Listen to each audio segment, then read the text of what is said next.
Yeah, the reason I look like a superhero trying to be incognito.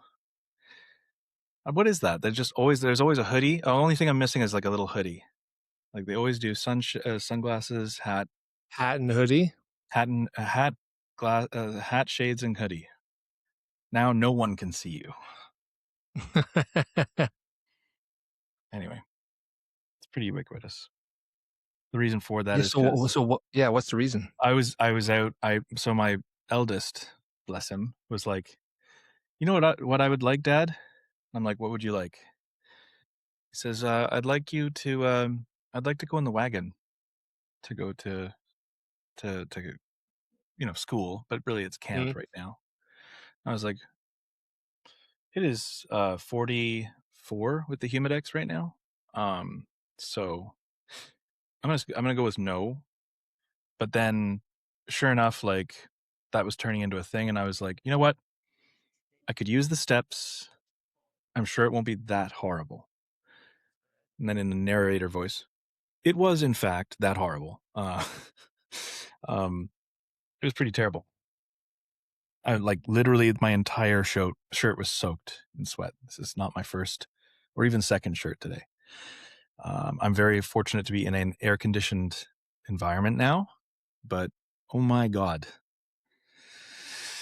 Anyway, so yeah, that's why I was wearing sunglasses while I was out, and then I just waltzed on upstairs without grabbing my actual Regular glasses. glasses. Yeah, so You It's such a hard practice to just constantly be present or come mhm, back to presence or go to the flow. But mhm, the more it's like any other tool, the more you use it, the more you employ it, the easier it gets. And I feel like you've been doing a really good job of adopting that more and more and more. I mean, your arc over the last 3 years has become so much calmer, so much more present. Um, this morning, I mean, it's summer break now. My kids are at home. mhm. I managed to sneak off to the gym this morning. I got some me time in. I That's had, awesome. had some really cool ideas for the podcast that I have on Saturday. Nice. Watched some of, like I said, that Theo Vaughn and Jeff Bridges chat, which is great. That spurred ideas. Give myself voice notes. Went out to the water, filmed something for us for V13. Nice. Came home. Want to grind. My daughter comes and sits next to me, and she's like, "Where's my book of poetry?" It's right here, baby. It's in this pile. I'm gonna read it to you.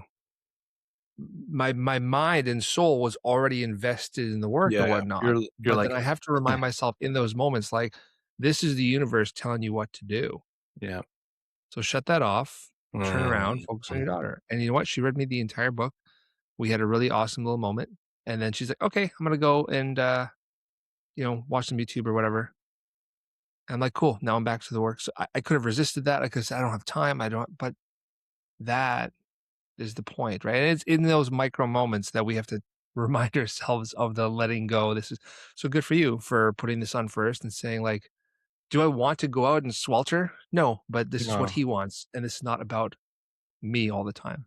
And also, like, it's not and if you I took a cold clinical way of looking at it where Yeah. if I looked at it like purely logical standpoint, like, well, it's not like I'm going to be doing anything massively productive anyway. And besides, I haven't exercised and I haven't gone to the gym since the 15th of June. So like for those unaware, that's like a little over 2 weeks ago. So that's not great. But then like there you go. I was like, well, it's a win-win if I just accept the fact that like it's gonna suck and that's kind of the point. Hmm. Like, oh, I'm gonna sweat. Yep. That's what that's what exercise generally tends to be. In fact, you'll probably do more of it.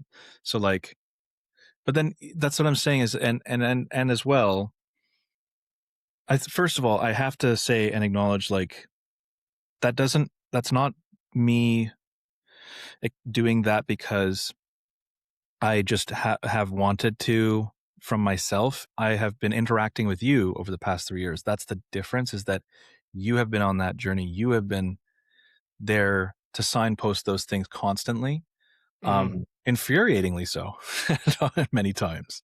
And that's kind of the point is like we're not going to be great at it, but occasionally we do remind each other of the necessity of it.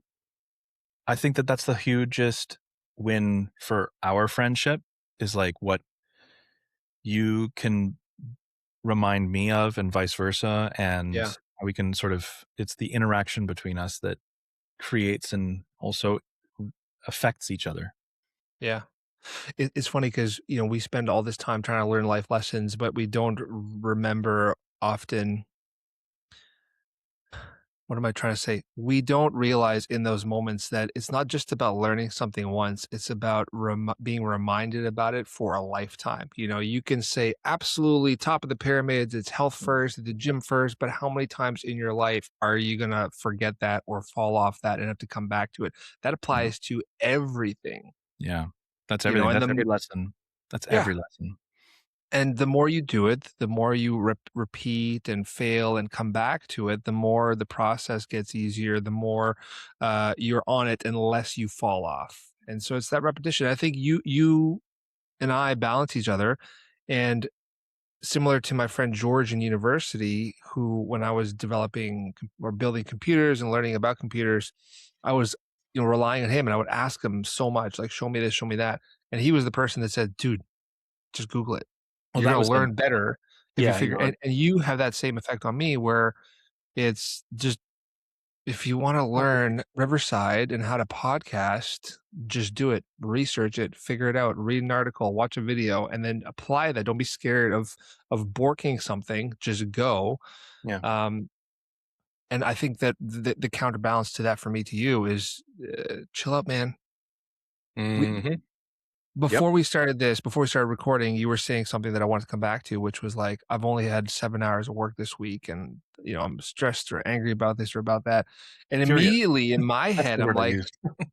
yeah. But immediately in my head, I was like, yeah, but who cares? Because if you now have this time to work and you're spending that energy thinking about what you did, then you're not getting anything done. And that means that your future self is not actually growing. So who cares about the past? Fuck it, learn from it, recognize it, appreciate it, but like be now, because otherwise future won't happen.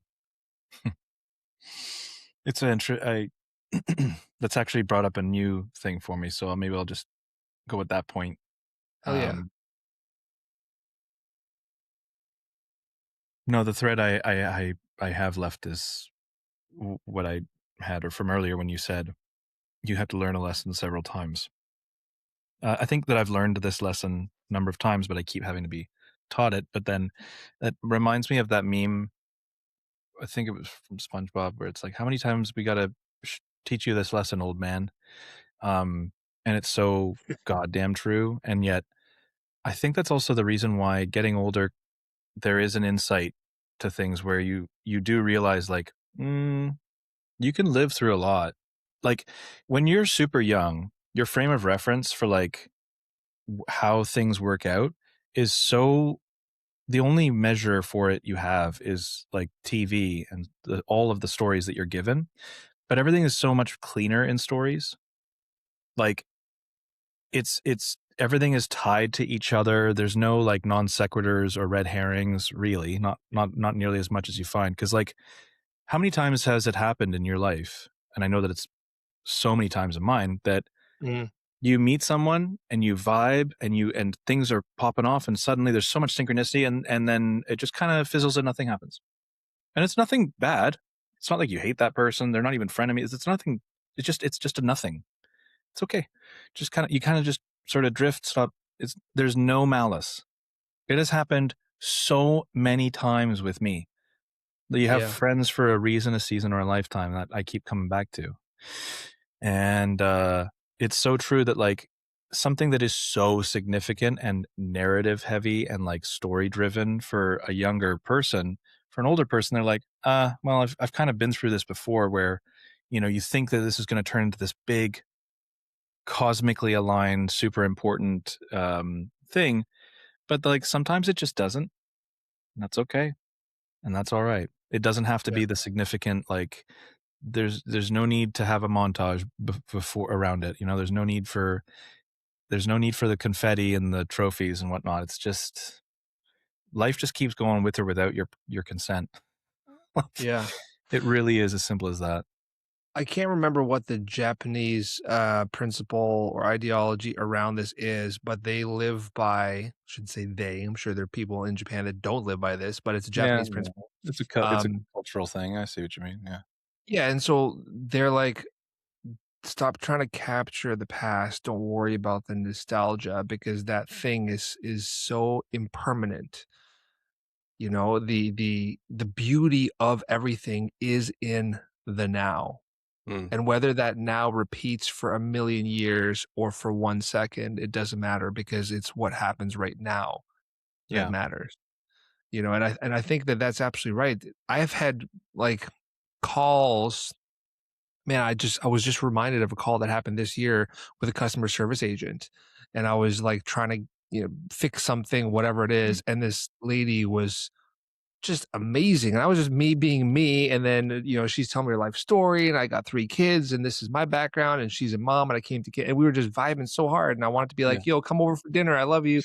Um, but I don't know who that person is, I'll never see him again, but in that moment, it was Right. just so beautiful and perfect, and things were aligned, and I can't spend my lifetime trying to recapture that, I can just keep going along the way, and Yeah. it's Yeah. even you and Exactly. me, you know, like to think about it on a philosophical level, is there a point in our lifetime where our paths split? I don't know. I don't know, and I don't like thinking about it because I'm attached to what we have, right? That's what I'm saying is like you know, the keep coming back to you're the source of all your pains, the attachment. Yes. Um, I think that this is a very morbid example that I'm about to bring up, but I've been writing a series called Torturer. So, You uh, don't say. Should yeah, people go to Verse and Vision and subscribe so they can read excerpts? yeah, yeah, they should definitely check it out. I've got a rough kind of outline, but it's funny what is no matter how much you outline a thing, I haven't bothered with trying to keep it all outlined because I know Mhm. that the discovery part is actually that's the discovery is the juice for me. But anyway, moving back to the actual point. You Um, just said the thing though, yes, the action is the juice from Heat. right? Yeah. Yeah. I mean, that's why I said it. It's such a good line. But like, but that also ties into the other point that I was bringing up with Torturer, which is that in my research for that book, there was somebody who had been, I'll speak as generally as possible so that I don't set off any alarm bells, for people, but they were essentially exposed to captivity and torture when they were younger. Mhm. And so they said, like, here are the ways that you survive that. So I was like, just, well, this is kind of perfect for what I'm researching. So I Mhm. watched it and they said that the number one thing that you have to do is that you can't think about, you have to actually, it's weird, but you kind of have to like reduce your,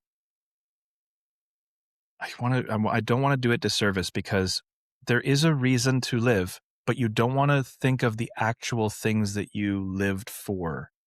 So let me explain.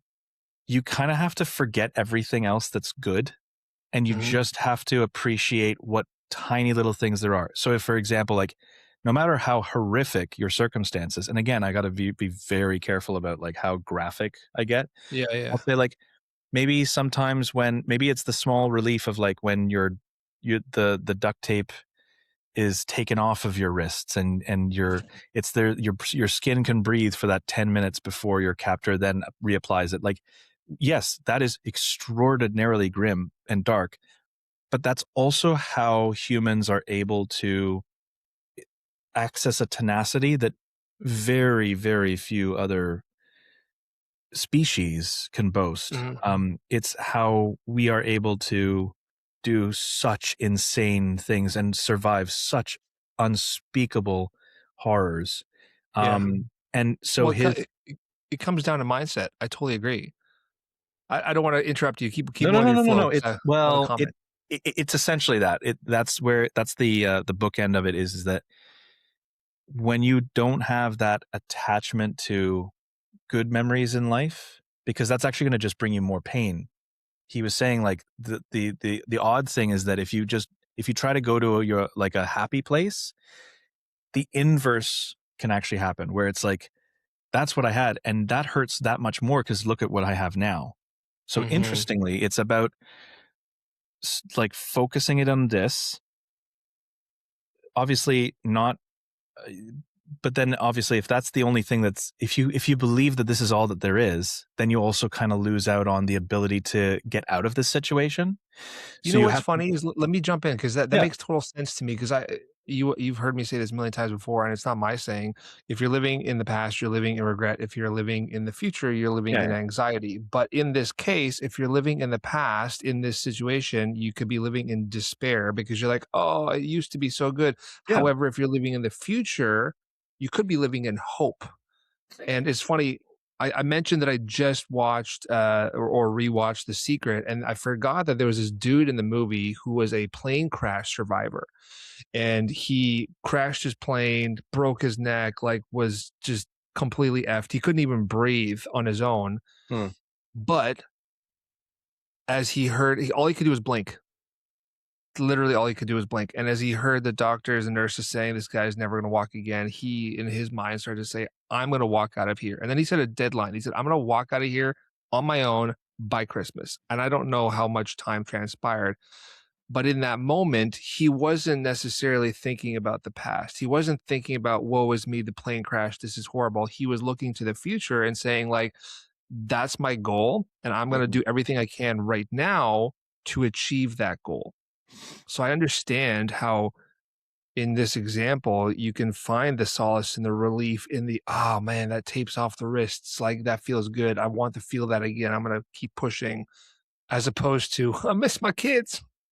So that's it, is that like you can, it is very much like a, I know that there's worth and value to like living in the now, but and there's generally the ways that we regard the past and future can be problematic, but there's good things that come from when you engage with it in a manner that serves you rather than Mhm. defeats or detracts from that.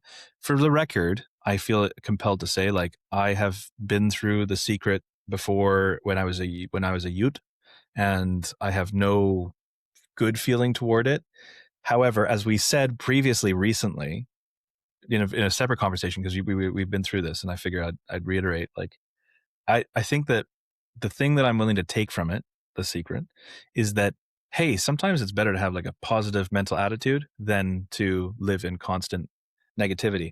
And I think that that's the thing that I'm willing to agree with. Everything else about it, I'm just kind of like, no, the pseudoscience, the quantum mechanics that it very badly messes up, and the water that, has feelings.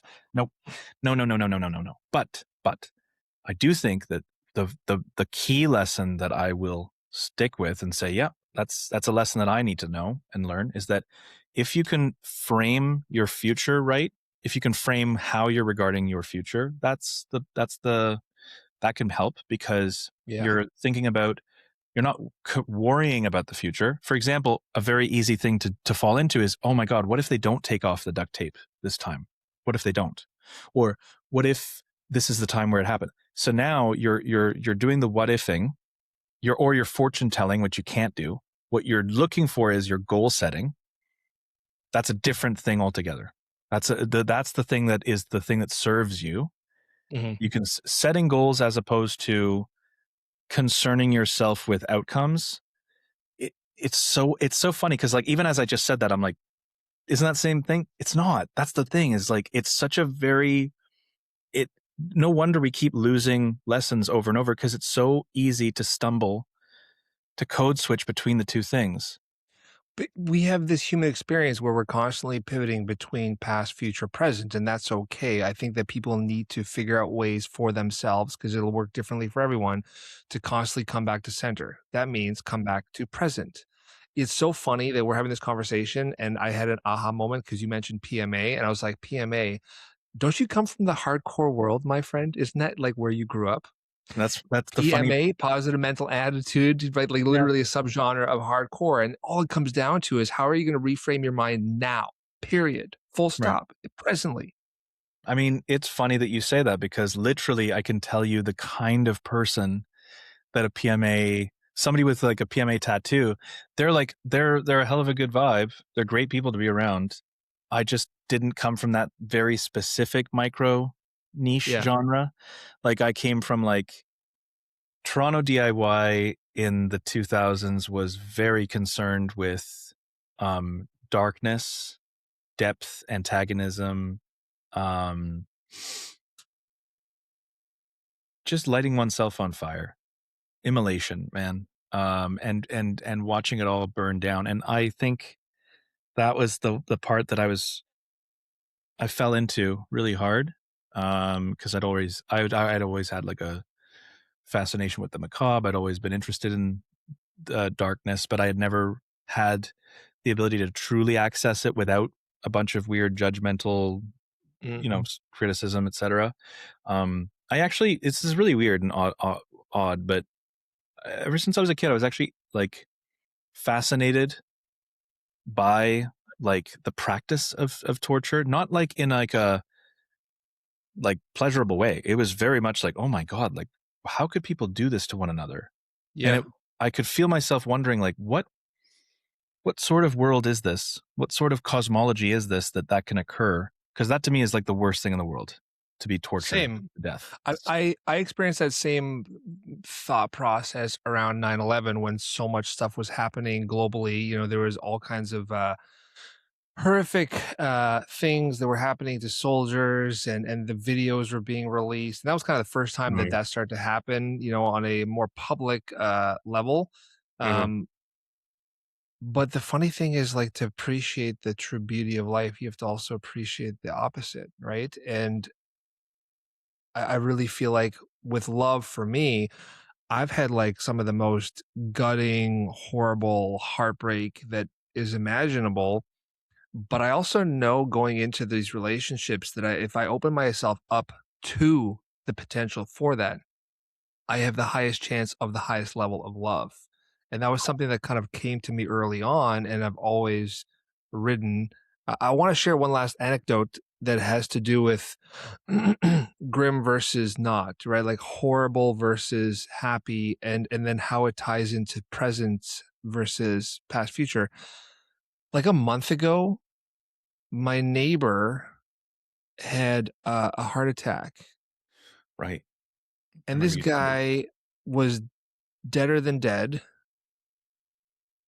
locked in the bathroom, was going for a shower, just boom. The partner is like freaking out, screaming. Thankfully, one of the neighbors is a former RCMP officer, had, amazing career, now retired. He comes in and starts to do CPR. And when I talked to him, he said, like, honestly, this guy was like blue like your jeans. Like he was done. He was cooked. Started Very to do dead. CPR, super heavy CPR. I think two or three broken ribs. And then he flatlined again twice on the way to the hospital. Mm-hmm. And this poor woman, the poor family, everyone that knows this man who's in his 50s, lovely guy, um, all the craziness that they've gone through. And here we are a month later, and he has miraculously survived. He's home. I What? see his partner. Yeah, He's his at partner. home. I saw her the other day, like, I don't know, going for a jog or something, and the smiles on her face.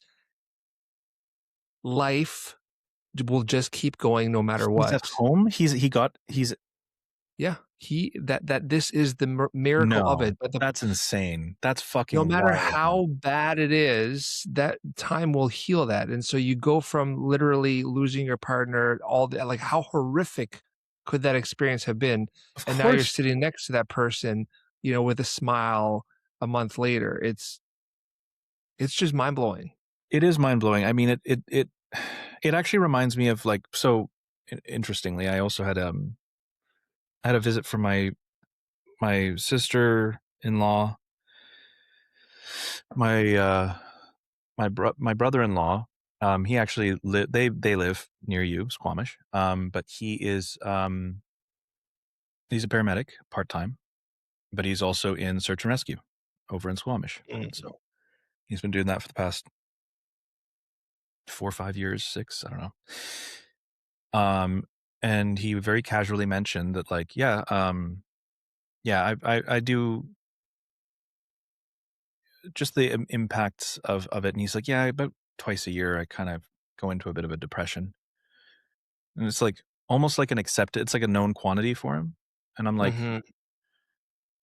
and he's like, I'm like, define depression. He's like catatonic, lying on the couch, can't really do anything. I was like, oh, Jesus, okay, whoa, all right. So then Mhm. I asked, I was like, I'm fascinated with this because, like, first of all, he just shared like, I was like, so what do you think about? It? And then he shared just like Cole's notes of like 6 or 7 things, and I was like, "That sounds like lifetime trauma, each and every single one of those things." I would never that would I've had one, like, messed up thing. Well, we all have messed up things, but, like, when there's, like, life and death involved, Yeah. like, he has seen and dealt with more than most, and it's not even close. Like, it's like, he first of all, when I said part-time paramedic, I wanna be clear, not in Squamish. He goes into Vancouver, and he Mm. gets calls in East Hastings. Mm. For all of our non-Canadian viewers, that is not an awesome place to get calls to because, No, I mean, I guess you could say think of, Portland.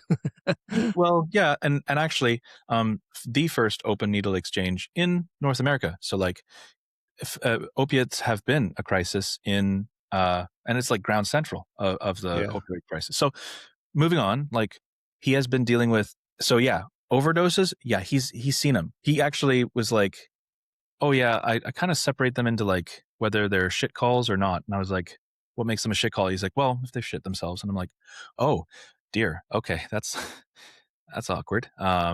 He's like, yeah, I hate those ones. I'm like, I would too. I definitely would as well. But he has seen such horrendous things, and I wonder, like, hey, so what puts you into that? What what is the onset caused by? And honestly, he's just such a straight shooter. He makes no bones about this shit. Like, he is such a stoic guy, and this is kind of why I brought it all up, is because he can talk about all this stuff, but he's like, sometimes I just too many things actually hit too close to home at once, Right. and it makes me sad. That's literally his wording. He was like, sometimes it's just too many things too close to home, and it makes me sad. Mhm. I was like, fucking, well, there's no better way to improve on that wording, I suppose. Like, you're being just as honest as you possibly can and being really simple and plain about it. Like, at the end of the day, sometimes too much shit happens and it's way too close to home. Like, when he's having to perform CPR on somebody that's already been out for like 10 minutes. So you know that even if you do bring him back, like, guess what?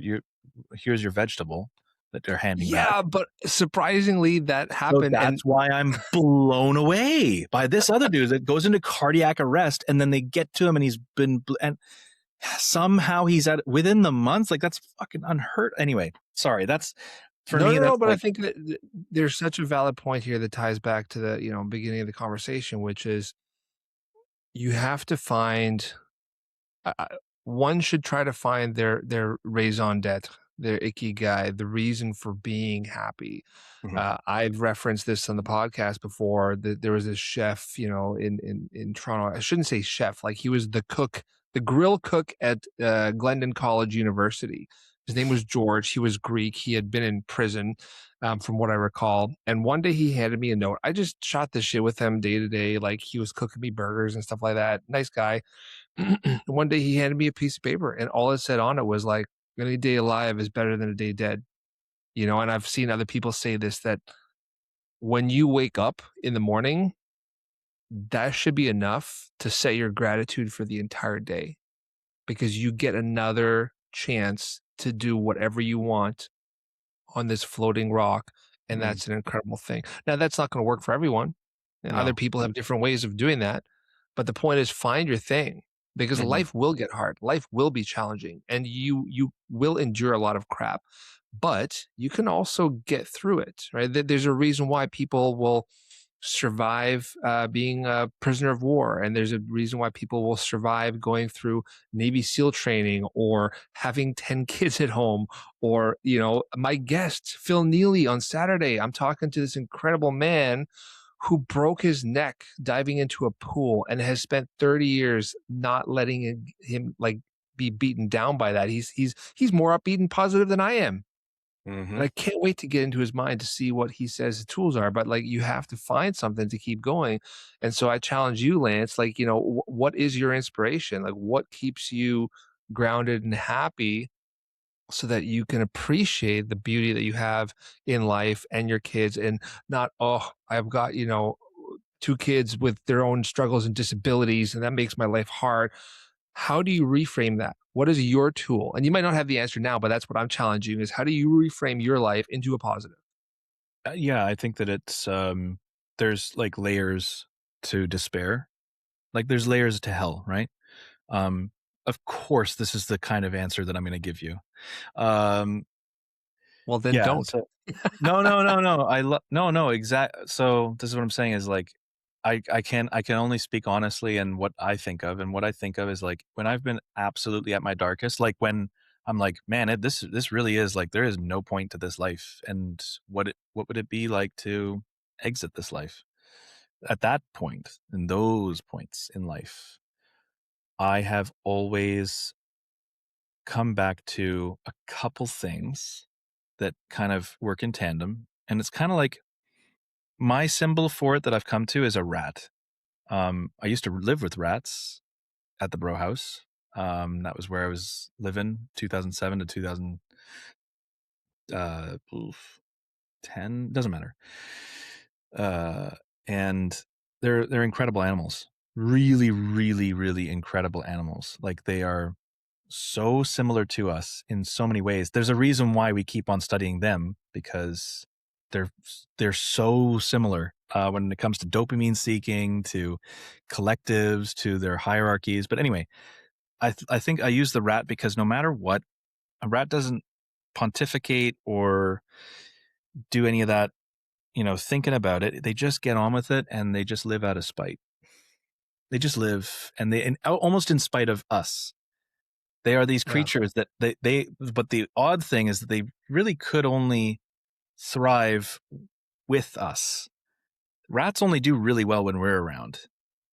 They don't do terribly well out in the wild for no reason. Like, they only you only get real masses of rats wherever humans are. Doesn't matter how good your pest control is. Doesn't matter. Yeah. Irrelevant. You know what's so funny about the rat example?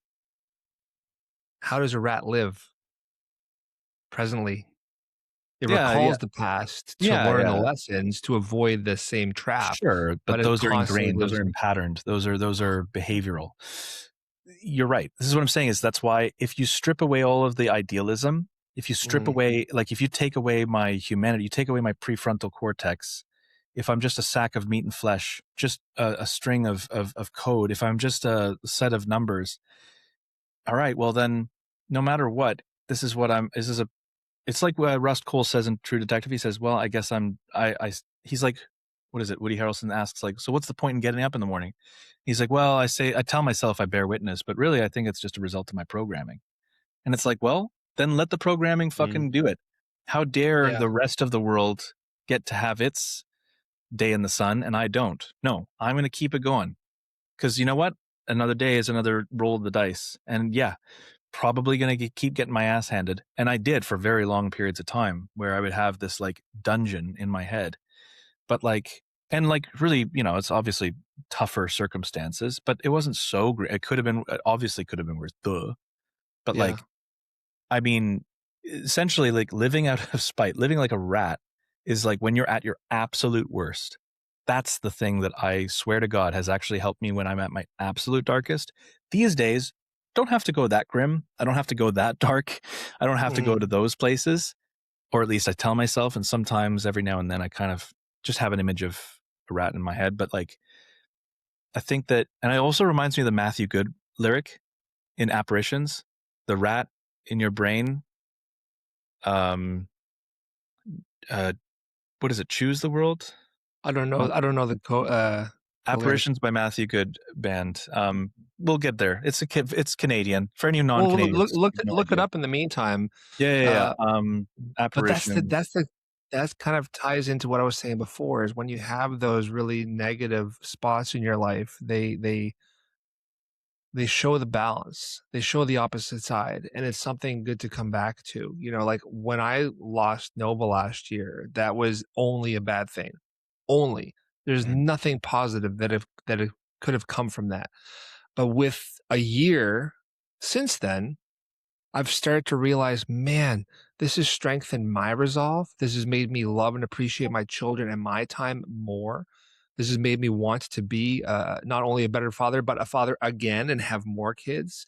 And now I get to talk about her with so many people on the podcast and like not just share her existence and her life with the world, but use it that allows as something that allows me to um, relate to my guests or Yep. create a space where they feel like, oh, this is heavy, and so I can share my heaviness. I spoke with Billy Morrison yesterday, phenomenal guitarist and artist who's had an insane career, um, has new music out now. His best friend for 30 years was Ozzy Osbourne. We had such a good chat that there will be a part two, but I Mhm. brought her up in that conversation, you know, and I said, like, how beautiful is it? I'm saying this to you now. How Yeah. beautiful is it that I can sit down and have a conversation with such a storied musician and creator and then bring this human into my life that resonated with him on a level that was specific to his art because he has a whole butterfly series. The negative becomes a positive if you allow it to, and vice versa. Or well, not just allow it. You really do need to work. It's Fair. harder, but you get better outcomes. And yes, I'm purposely using cold clinical language because I think that we tend to use gentler, more idealistic language, and I'm not that way, and I can be Yeah. pretty harsh, and that's okay. I think that there's space for that. I have looked at you, and you have like blown me the fuck away every single day since then. But then par for the course. You That That's such I'm interrupting because I know where your mind is, and I want people to hear this. It is perspective because as much as I've blown you away, I look at you and I'm like, this guy has endured so much with financial struggles or stress around finance, trying to build businesses, not having the time to do so, wanting to write, having children that have been diagnosed with two different issues, which I Mhm. cannot imagine how much stress that puts on you and the marriage, etc. But you're still here, you're still grinding, you're still fighting, and you are winning because you're putting in the reps, you know? And so don't get down on yourself, get up on yourself because as much as you think that's my life and it's no big deal, to people like me, that's inspiring and incredible. That's wild because like I think of like I see all the things I'm not doing. And again, that is a perspective thing. So you got to make sure that there's a balance to be struck, as we've said since day fucking one doing this. Yeah. There's a that balance to be struck. So the balance is this: make sure that you are aware of your goals, aware and keeping a high level view of your projects. You're staying organized. You do your reviews, and when something comes along and fucks it all up, yep, okay, now what? There's a movie with Robert Redford. I haven't seen it, to be fair, but like the whole premise is that he's shipwrecked, but it's over a slow burn. There's no dialogue in the film. It's just one long like clusterfuck, and he basically is just like problem solving the entire way through, and through pluck, tenacity, and just stoicism, he's able to just survive long enough that he has an outcome that I'm not going to ruin for people, because even though they don't even know what fucking movie I'm talking about. But it's because, again, it's like refusing to acquiesce to one's one's luck. And yeah, sometimes it does run out, but it ain't over till it's over. I don't know. I think this is all very like, I feel like this is where our conversations go, where we get to these truths that are like, they feel pretty self evident, but like when they happen in your life constantly, it's not self-evident at all. None of it Yeah. is, because you're constantly questioning and you're constantly a result of all this programming and inputs, and it's extremely stressful. Like it's not like my time whenever the kids are here, it is pandemonium because I've got a 2-year-old who is very much a 2-year-old now. They have absolutely come to their terrible twos. Um and yeah, they have cerebral palsy, and that's been a trip. And then our eldest has PDA autism, and it's like the most gaslighty, brutal form of autism I feel. Let me qualify the living shit out of that. It's not the most brutal version of it. It's the most gaslighty version of it. Be very careful with the wording on that because they are so good at masking up everywhere else. Mm. Then they come home and it's cowabunga, baby. They just come home and they're like just the worst possible pieces of shit you can imagine. But um, we recently had this conversation where we were saying like, um, this is not. It's something where perspective. Um, I Yeah. reframed it for you, and I think that offered a little bit of insight because Oh, there's definitely. That was like our last chat. We talked about with son autism and all the things that come with that. Why don't you, just because I know you, why don't you wrap us up and tell me about the quote that you looked up in the meantime, and we'll oh finish yeah, there. yeah, that's great. Just to tie things off, so this is Apparitions by Matthew Goodband, released 1997, and it says the rat in your brain turns a wheel connected to your guts, and all your faults are in me, and all your faults in me. Um, I mean, the whole rest of the song is fantastic as well. I mean, it's a classic, but for Canadians, Yeah. yeah. Um, I think that the idea of the rat turning a wheel connected to your guts, it just really is potent because I think that I'm not sure whether I'm more or less physiologically activated by people. I can't know because I don't I can't get inside someone else's skin and experiences, so I'll never know. But based on what I've told people and conveyed, apparently I might be like at least a little bit more, if not a lot more than most people when I have a reaction to things, and like it's my gut and my heart, and like it seizes me. Like the adrenal response is huge. I Yeah. immediately have this like it feels like I've heard the phrase ice pick to the stomach or ice pick to the heart, and I think it's a good one. That's a good feeling. I think that's accurate. If I had to pick any other type, I'd go with a chisel, whatever. But it feels like that. So it's a potent and I think accurate way of presenting that. I think that Yeah.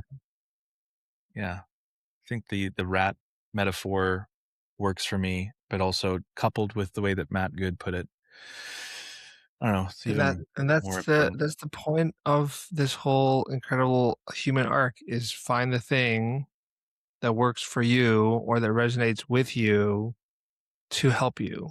Mhm. To help you stay present, to help you stay in love, to help you continue to choose to fight and grow and develop.